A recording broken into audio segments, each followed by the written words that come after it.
A major security operation in Imo State has placed the activities of suspected Eastern Security Network (ESN) militants under renewed scrutiny after the Department of State Services (DSS), working with other security agencies, reportedly carried out coordinated raids that destroyed several camps and killed 2 suspected commanders linked to the armed group. According to security sources, the operation was conducted within the last month and targeted locations believed to be used as operational bases by suspected militants in parts of Imo State. The operation is being described by security officials as a major breakthrough in effort to weaken armed groups accused of carrying out attacks in the region. But the development raises a bigger question about the fight against insecurity in the southeast. Can the elimination of key commanders and destruction of camps bring lasting peace? Or does the region require a wider strategy beyond military operations? The DSS-led operation reportedly focused on camps allegedly connected to 2 individuals identified by security sources as Ifeanyi Okorienta Eze, popularly known as Gentle the Yahoo, and Monday Oluchi Ugu, also known as B44.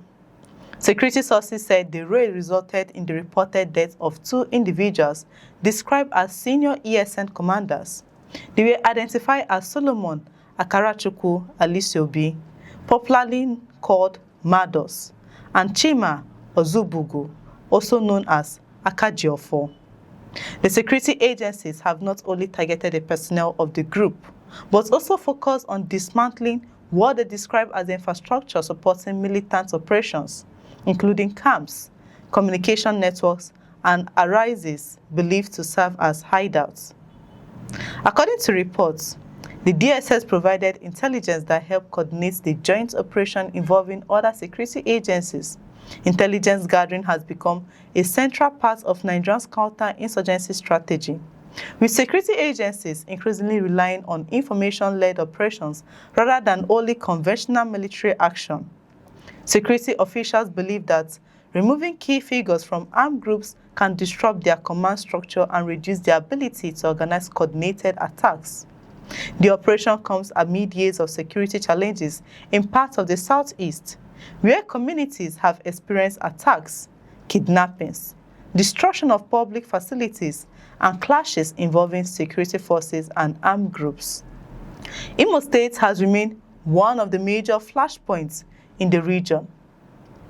Security agencies have repeatedly launched operations aimed at restoring stability, protecting residents, and preventing attacks on government institutions and security personnel. The latest operation, according to security sources, has weakened the operational capacity of the suspected militant network by reducing its manpower and forcing remaining members to retreat from some areas.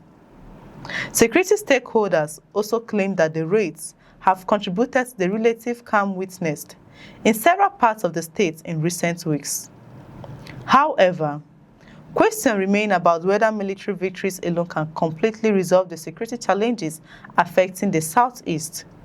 In previous counter-insurgency operations across Nigeria, the arrest or elimination of commanders has sometimes created temporary setbacks for armed groups, but some organizations have been able to reorganize when underlying issues remain unresolved.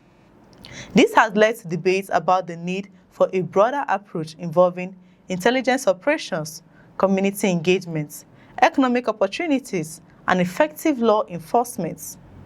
Supporters of aggressive security operations argue that armed groups must first be weakened before peace efforts can succeed.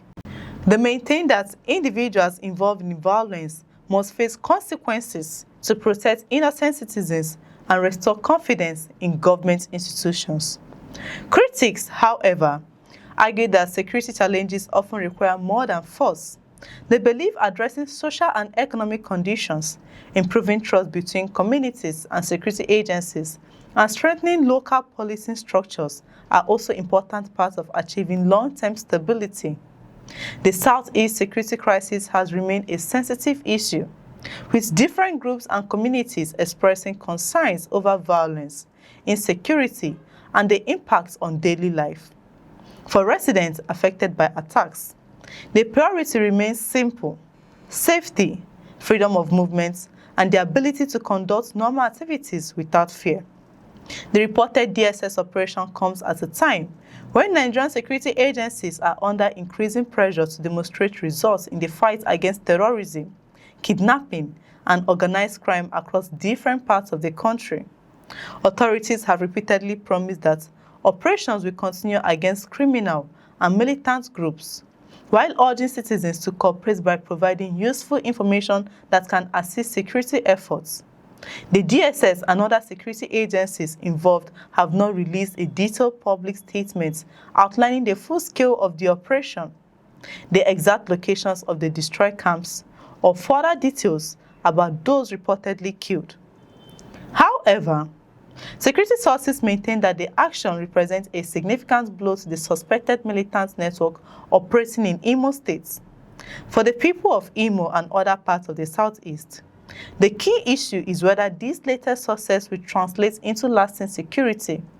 Destroying camps and removing commanders may weaken armed groups, but maintaining peace requires continuous operations, effective intelligence gathering, and rebuilding confidence among communities.